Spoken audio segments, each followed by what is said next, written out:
tracks overview. We are going to cover 2 tracks today out of the 5 tracks that are there in the HL7 India Fire Connectathon. The track names are Fire Starter Track and V22 Fire Track.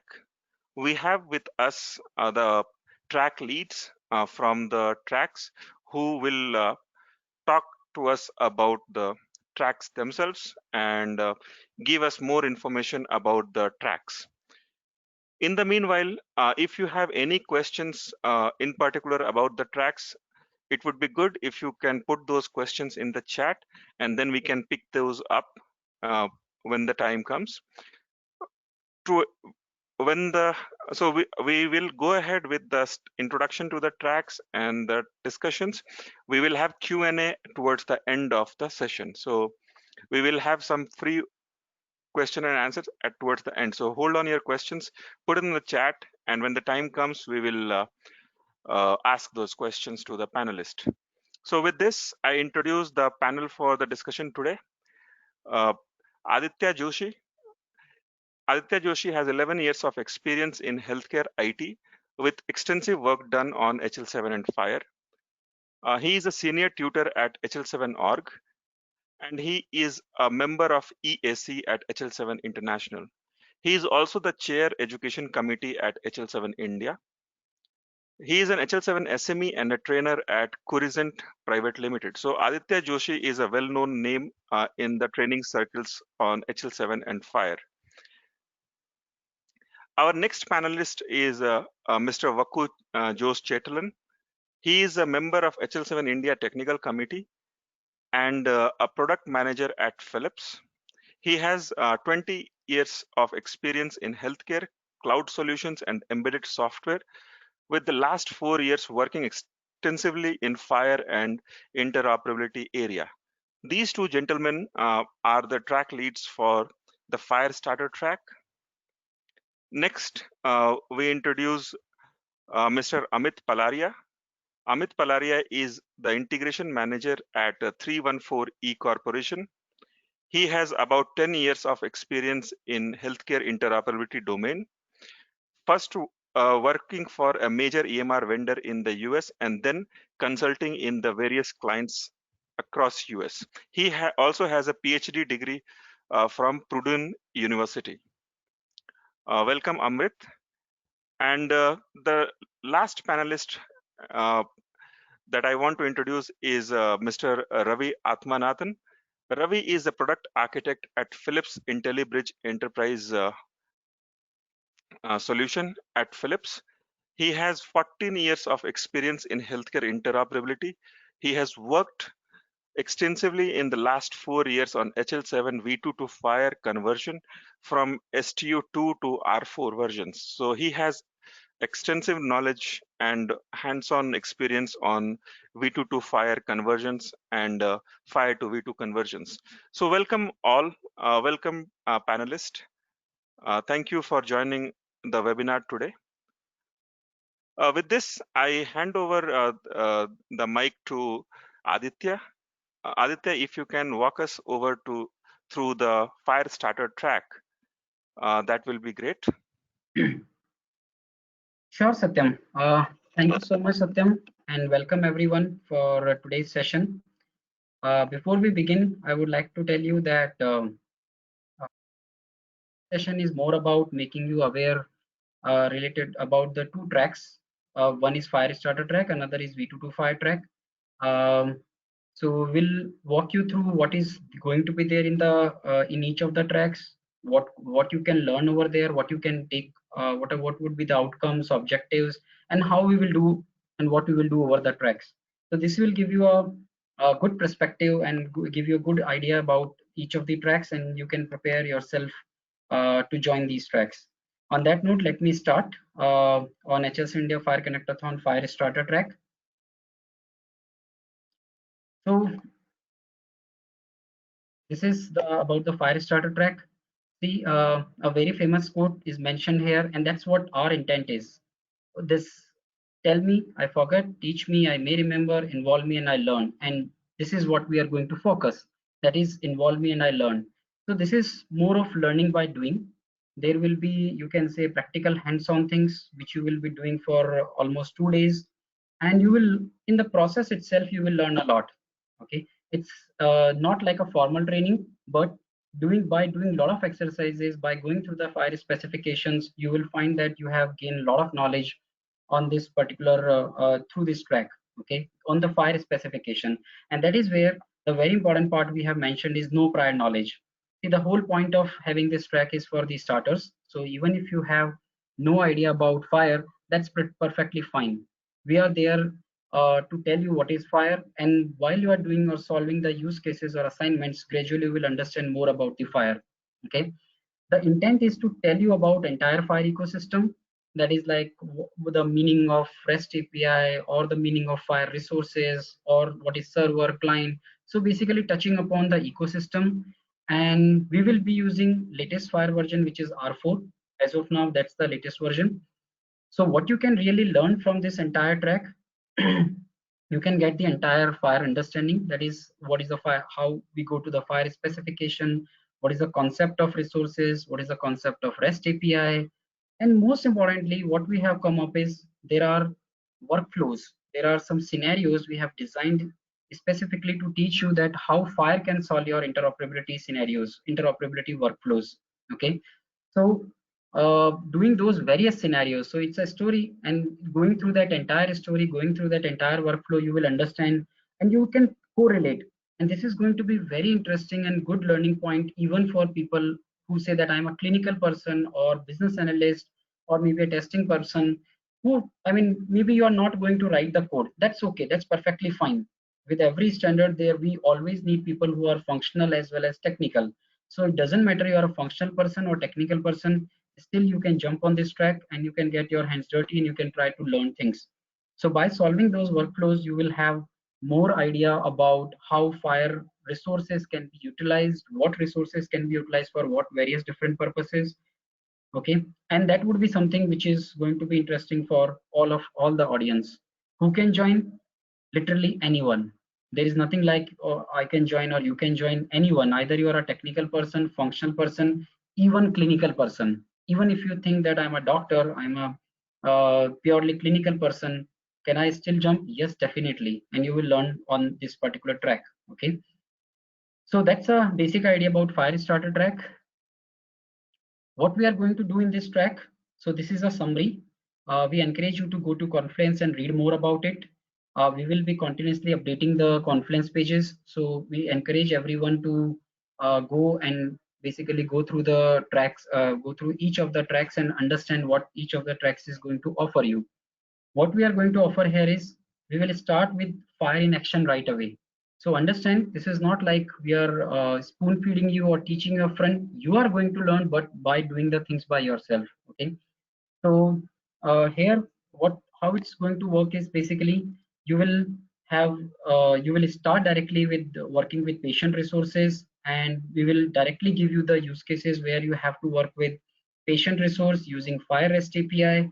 You have to get the data from the servers, and you have to basically play along with those things, play along with the patient resource using fire REST API.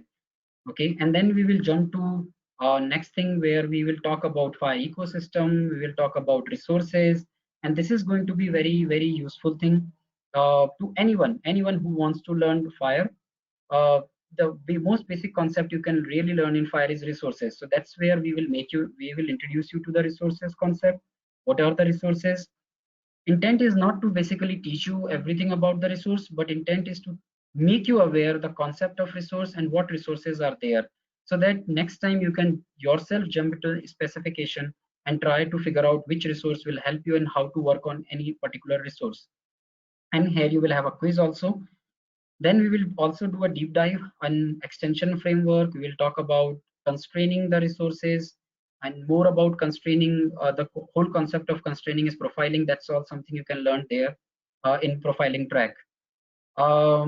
Then we will talk about various, you can say, resource groups. So in and all, basically you can say the most fundamental thing in resourcing we will touch upon, that is resources and the fire REST API.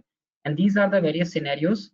Through these scenarios, we will try to teach you, or we will try to, you will experience how fire is solving various health interoperability scenarios.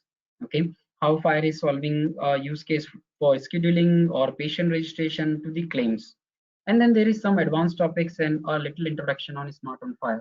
So that's pretty much we will do on this particular track. If you have any queries, you can always reach out to technical chair, that is Kumar Satyam, on this email ID. If you have any queries or specific, you can say, if you want to know more about Firestarter track, you can always write back to us, to Vaku or to me, and we will help you definitely to understand more about it.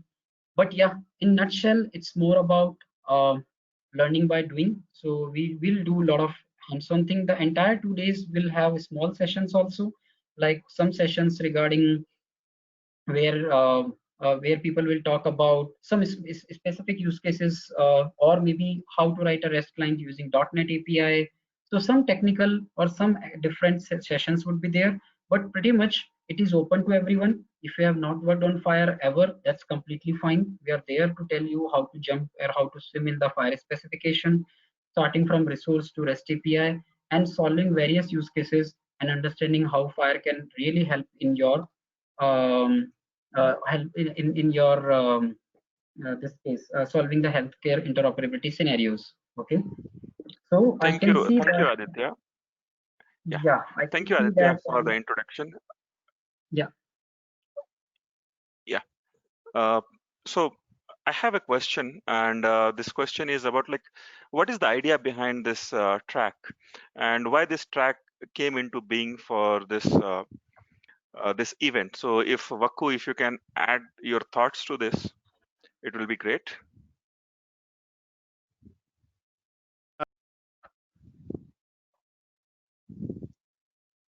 Vaku, I can't hear you. Hi there. Good evening, everyone. Satyam, can you hear me? Yeah, go ahead. Oh, thank you.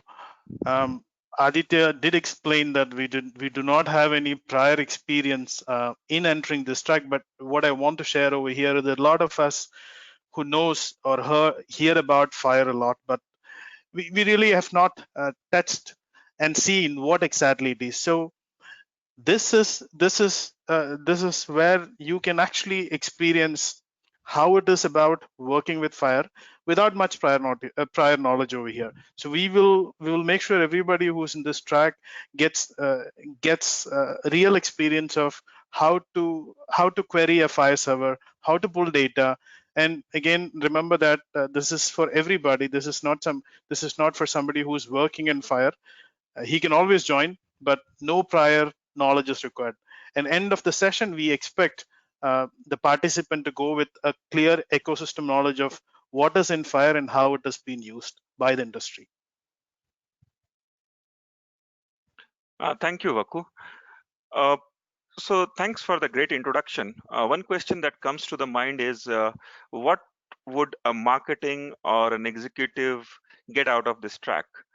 I understand it's good for developers, but can you explain how it is beneficial for the other participants that have been mentioned here? So what's the thought process behind? The very Aditya, may I take this? sure.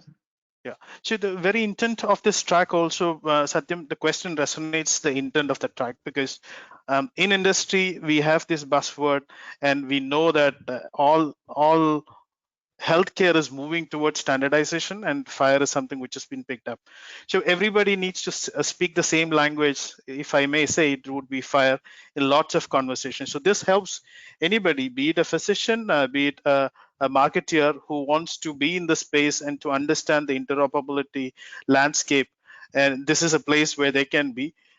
We will walk them through the complete ecosystem of how it has been used, how it is seen from a physician's point of view, how it is seen by from a developer point of view. So all of it is something which we are trying to back in this. So I feel regardless of the role which you're playing, if you are in healthcare and want to create an app, or want to communicate in this FHIR ecosystem, this is a place for you.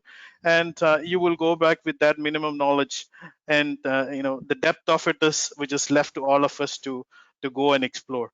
So yes, marketer also will benefit from this session. Thank you, Vaku. So, Aditya, you mentioned that this track is for anyone without prior knowledge. Uh, what if somebody who has read about fire and who understands and who has attended some sessions on fire, will this track be useful to them? Oh, definitely. Definitely, surely. I tell you why, because even if you know fire a little bit, let's say you have understood, you have read about fire and you have a little idea about resources, the workflows will take you to many resources and it will tell you how you are solving various interoperability scenarios using these resources, like scheduling a visit. So even if you have worked on fire, probably you might not have touched upon the resources related to solving appointment scheduling using fire. So this will give them a broader perspective. And even like Vaku mentioned, even if you are from a director level, executive level, or engineering lead, one thing, very first thing you guys have to do on fire is you have to understand how, which resources I will use and how using what resources will solve the entire scenario. And all these things are hands-on. So we will give the REST APIs. People will have to create the REST APIs and queries to complete these scenarios. So if you have heard about it, read a basic about it, or if you have gone through some basic training, like if you have gone through a basic fire fundamental concepts are clear, still this will give you a lot more knowledge. This is again learning by doing. So there is a lot of doing involved. So even if you have basic idea, still this track will help you to understand more about fire. Thanks, Aditya. A follow-up question. You said learning by doing. That Mhm. tells me that there would be a lot of preparation that I would need to do to join the track. Are there some pre-reads or tools that I need to know before joining the track, or everything will be covered on the day of the event? A great point, Satyam. So only thing which we have also mentioned on the conference, the only thing we would need from participant is they should have a Postman REST client downloaded on their systems. And as we will also going to have pre-connectathon sessions for the people who have registered. So for those people, we will have some sessions arranged even before the actual event date, where we will tell them how you basically use Postman for Fire REST API. So some recorded sessions, some pre-connectathon sessions would be conducted for registered participants in order to make them aware about the prerequisites, so that on day of event they are ready with all the prerequisites. But there are no Thanks, other Aditya. prerequisites. Yeah, go ahead, complete, please.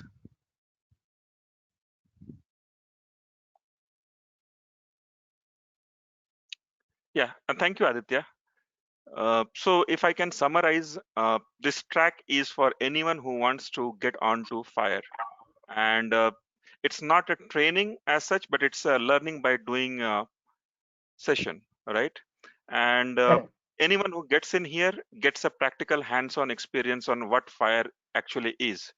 Theory will be less, but more it will be like looking at it, doing it, learning it. And will there be some kind of apps that people can look at or play around with a fire server? Will that be also in the scope? Vaku, would you like to answer? Yes. Thanks for consolidating that, Satyam. So, in other words, if you notice a sequence when we started, we start straight away by getting hands dirty. We are in the first session. Straight away, we are getting into, doing a query, getting a resource. Now, to your question, whether there will be an app, the intent is to have all the required items which you would need to make these calls into the fire system. So you will go with a set of Postman collection which will have all the required details to implement or integrate into your web application. Now we also have something on Smart on Fire which will give you a very high level introduction of how we can do it. So most of it, end of the session, all the participants will have their own Postman collection which can be straight away used within their web applications. Over to you, Satya. Thank you. Thank you, Vaku. Thank you, Aditya. A last question before we move on to the next track. Uh, will this experience help me in doing fire related stuff at my office, and will it help me prepare for the certification? Aditya? Definitely for the first part. I mean, for the first part, definitely it will help immensely because in just 2 days you get a good idea about entire fire specification and the REST APIs.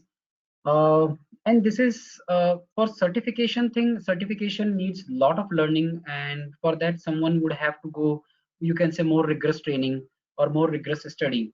So this is going to be your stepping stone, or you can say you are taking your first step towards learning fire and building your knowledge around fire. And there would be a lot more steps need to be taken for certification. On practical side, definitely it will help. Even for physician or a developer or anyone, they will understand that okay, there are so many resources and how to use resource for exchanging various type of data. So that's the most fundamental thing which one should know about fire, and that's one important thing we will take from the from this particular track. Thanks, Aditya. And thanks, Vaku, for this fantastic overview of the fire starter track. Now we move on to the next track. That's the V22 fire track. Over to you, Amrit.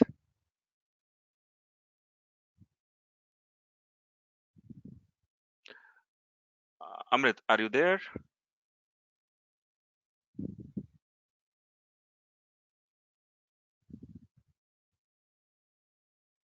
Can you hear me? Yes, we can hear you, Amrit.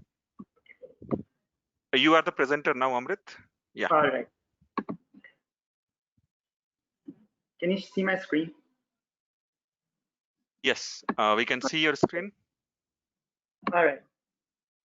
Welcome, everyone. Ravi and I are going to talk about the HL7 V22 fire track in this upcoming Connectathon. And before we actually get into the particulars of what we will be doing in this track, I just wanted to, I don't know what kind of audience is listening in, so I'm just going to go very briefly over what V2 is, what fire is, why we need to convert from V2 to fire, and what that entails. And then we can talk about, in particular, what you're going to get out of this track. So let's get started. So I think, again, if those of you who work in the interoperability domain would know that V2 is an old standard that has been around for decades. And it has a very basic data structure that is currently, but it's the standard that's most heavily employed by EHR vendors today across the world, I would say. And FHIR is a very new standard developed in just the last decade, and it uses the latest developments in technology and exchange mechanisms. It has a sophisticated data structure, and it's also geared towards fast implementation and fast exchange. So it's today being employed heavily by apps, but it's not that popular yet in the EHR, among the EHR vendors, but it is expected to grow.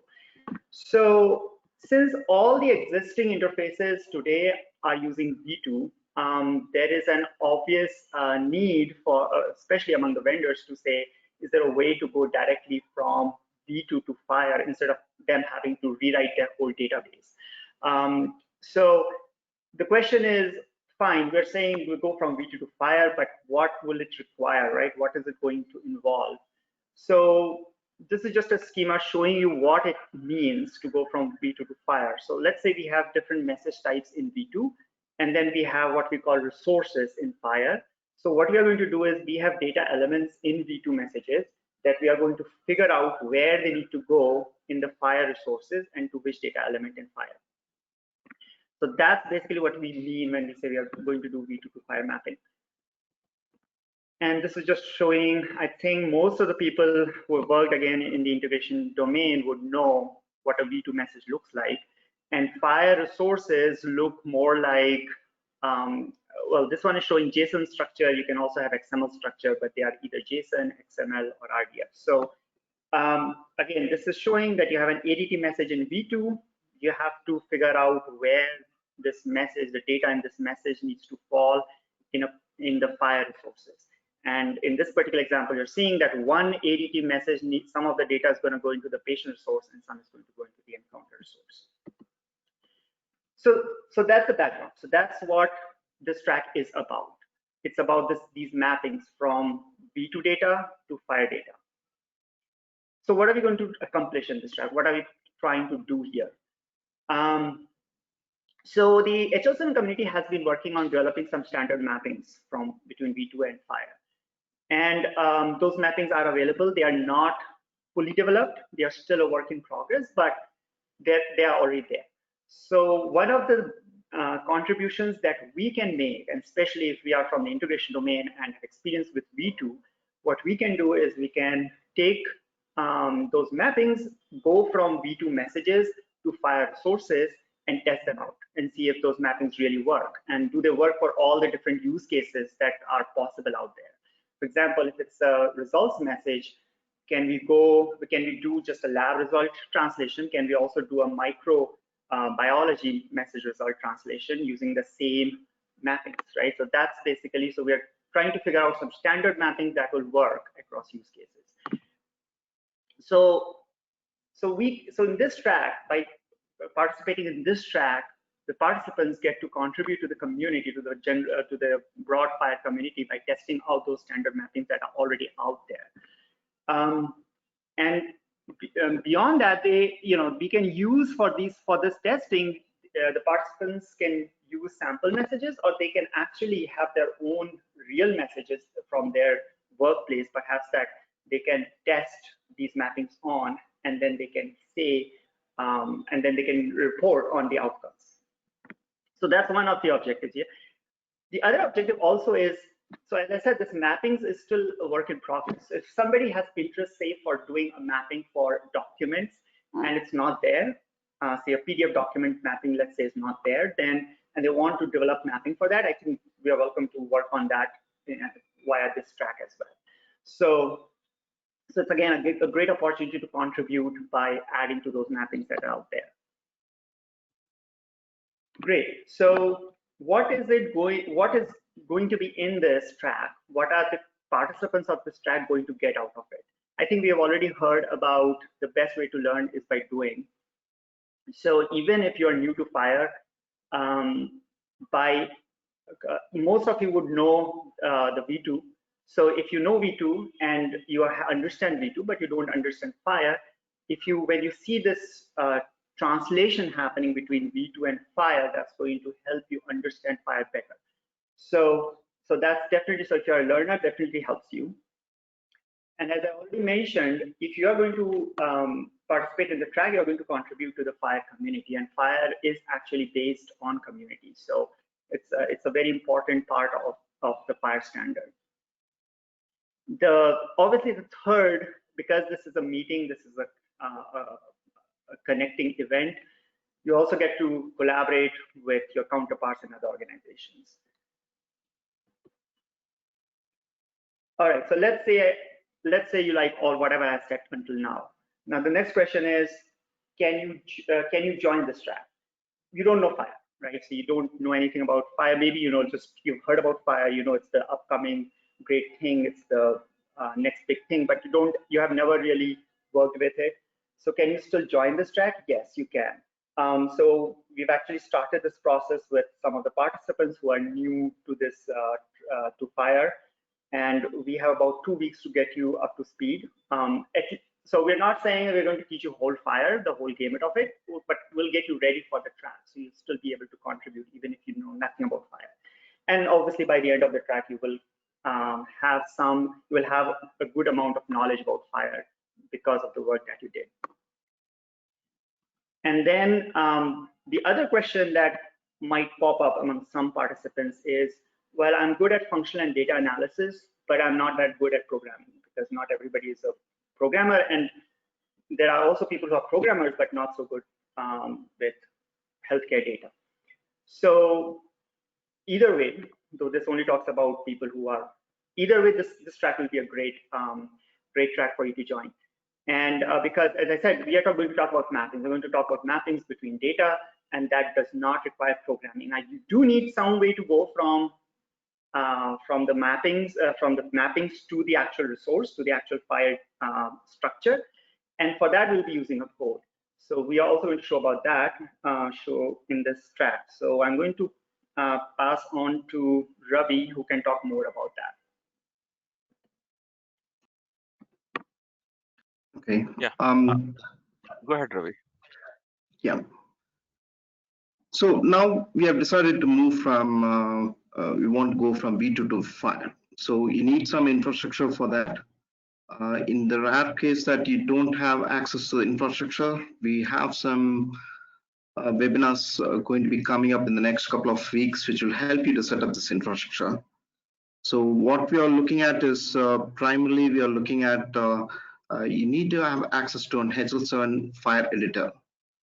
So you can easily edit the messages and pass it to the broker and actually view the output of the message very easily.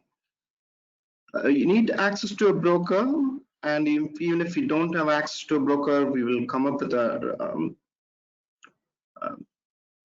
with a sample broker which you can use for this exercise.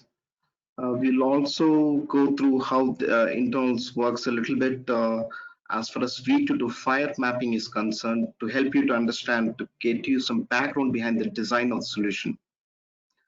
And finally, once you get the fire message, you definitely need to post to the fire server.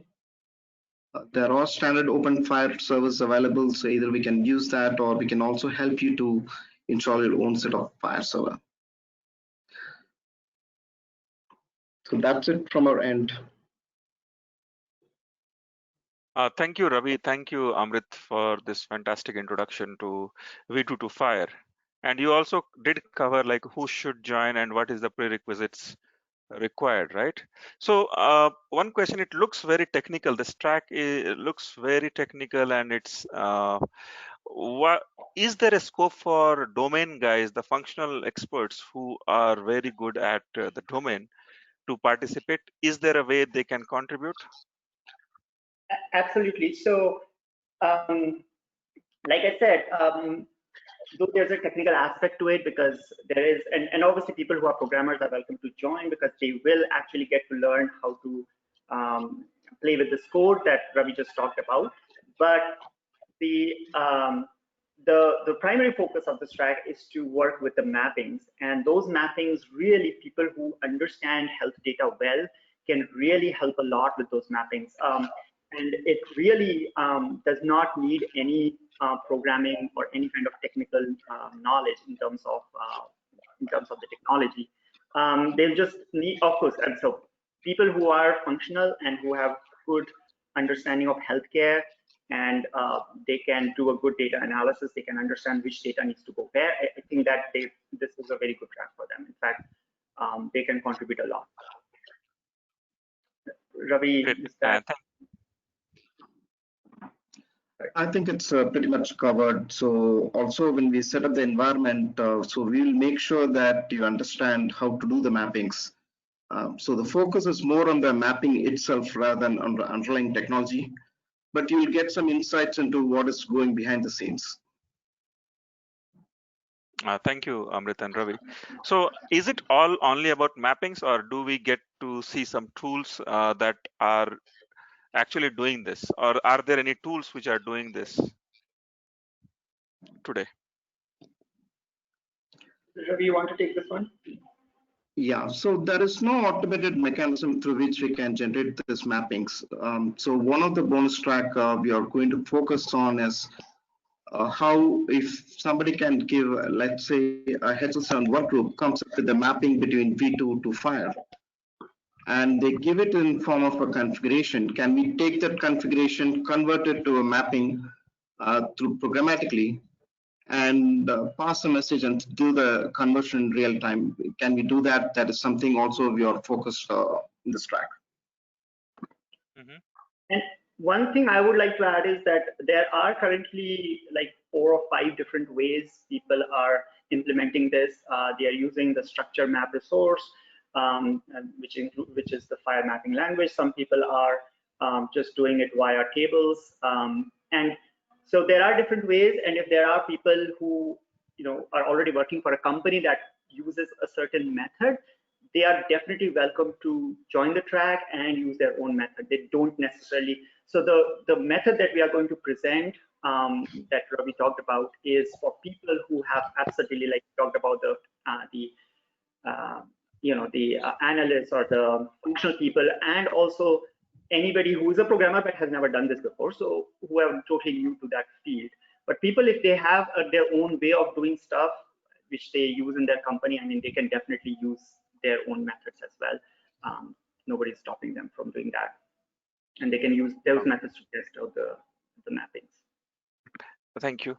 So there is a question that comes up, right? So suppose I register for a track and I registered for Firestarter track, but I feel that V225 is also interesting, right?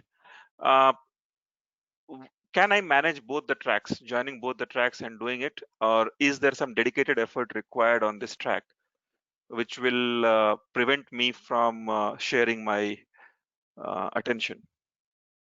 No, actually, so what we plan is, we don't have the full detailed plan out here right now, but what we are planning to do is on our main day, which is Saturday, we are going to have sections, and we are going to tackle different kind of messages in each session. Sessions. So we'll have like different sessions, and people, for example, somebody wants to first join the starter track, and then, or maybe they first want to join V225 track and then go back and then go to the starter track. Maybe there are some advanced topics there that they want to attend. They can definitely do that, because our the schedule is going to be very modular, and we'll be tackling different kinds of things in different sessions. So there'll be a lot of, so there would not be a dedication required like throughout the day to just have to be in this track, because they can join for one session and then switch to another track for another session. Yeah, thank you. Thank you, Amrit, and thank you, Ravi, for the session. So now we open for the questions, if there are any. I see some of the questions that are already posted on the question panel, and most of them have been answered already. For the benefit of everyone,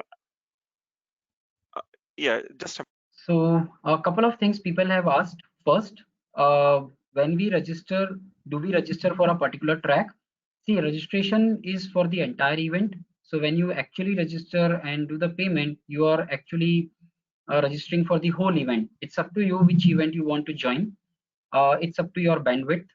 We suggest you to choose one primary track, and if you have a bandwidth, if you feel that you can spend more time, you are definitely, we encourage you to go for more tracks and check out what is happening over there. All the tracks will happen in parallel. So like Firestarter track or any other track, so whatever sessions we have, they will all happen in parallel. But like Amrit mentioned, similarly in Firestarter track, we will have scenarios. So if you feel that you have done 2-3 scenarios, now you want to basically jump on V225 track and want to do something over there, you are free. So you have to register for the event, and you are free to join any of the tracks. Registration details are available on the Confluence page, and the fees part is also mentioned over there along with the registration link. Over to you, Satyam. Yeah, thanks. That's a very good point. So one of the questions that comes frequently is, I am registering for a track. Can I, and if I want to register for another track, do I need to pay separately? No.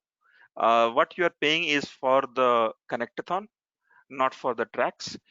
While registering, you choose a primary track, but that track is only for, that choosing is only for logistics purpose. Okay, you are free to move to any track that you want, as your interest is, and as you discover more about the tracks.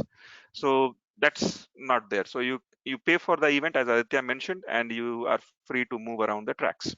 But the recommendation is, go ahead with the track that you have chosen, so that you get the maximum benefit out of it. Okay.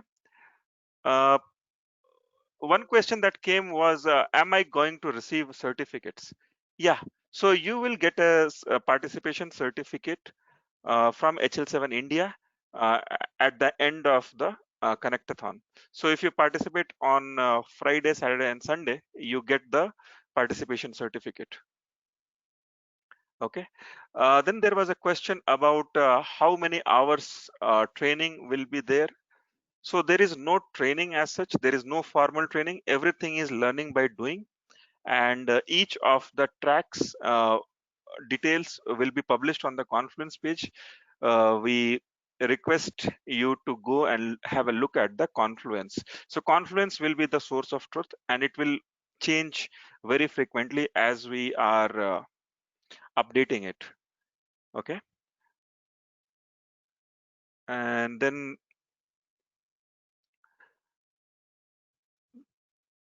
any other question? I don't see any other questions here. This question, I may know the name. It's Mallikarjun. So Mallikarjun, if you have registered, so when the pre-connectathon starts, as Amrit is mentioning, so this week and the next week, there will be a lot of sessions that the track leads will conduct where they will prep the participants for the connectathon. So if you have already registered, you will be involved in the tracks and the preparation. You choose your track, and then the track leads will get in touch with you, and the ball gets rolling. And if you have not registered, I recommend you to register soon so that you get the benefit of the pre-connectathon work as well. Sure, Satyam. I did register today in the morning. Hey, So great, congrats. yeah, thank you. Any more questions? Tuhin, I see you have multiple questions. So are all those questions answered? You have any more questions?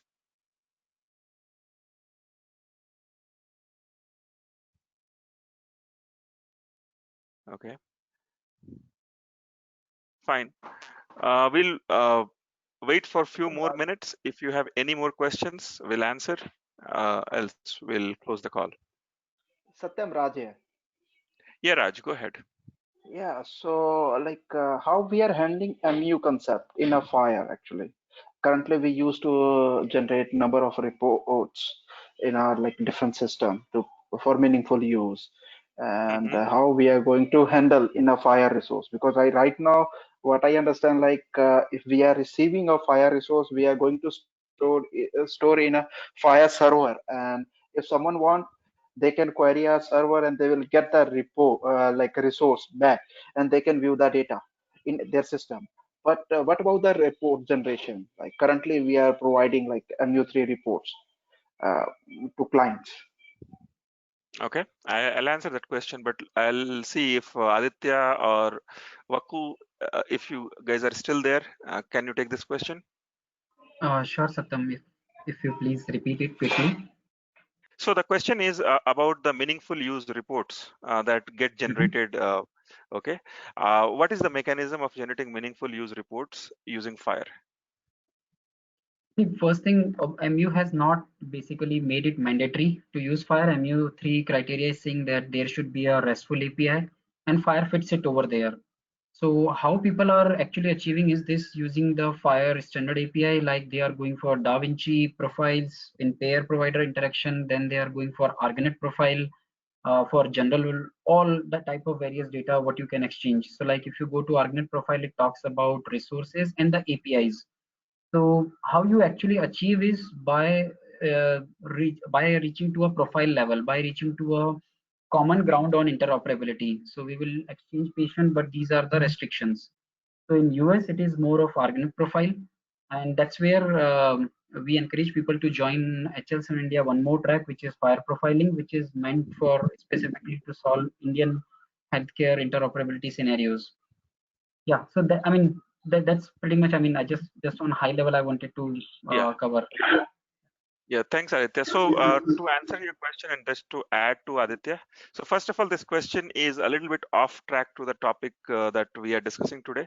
But just to answer you, meaningful use transfers reports and they transfer documents, right? So there are certain resources in FHIR which can do the same thing. You can embed CDA documents in FHIR and send it. You have the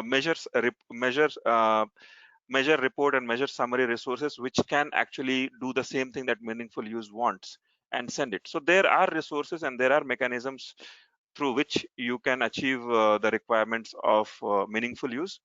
But again, as I said, that does not fall under the purview of this webinar. If you want to learn more, happy to chat with you one-on-one, offline. You can Sure, ping sir. me on LinkedIn. Yeah, Sure, Satna. Thank you. thank you. So we are well over Hi, time, Satya. 3 minutes. Yeah, go ahead. So Go ahead. sorry, just a last question. Sure. You mentioned about profiling. Are we going to touch upon compliance or conformance to FAR standard in this Connectathon? Yes. I don't know what you mean by compliance and that, but we have a track. Like we have IG profiles and compliance for DICOM compliance. Okay, so there will be two separate answers to that. So one is about fire conformance resources, okay, like the capability statement, the profile, the structure definition, and all. Those things will be covered in the fire starter track as introductions, okay. And coming to the fire profiling, right?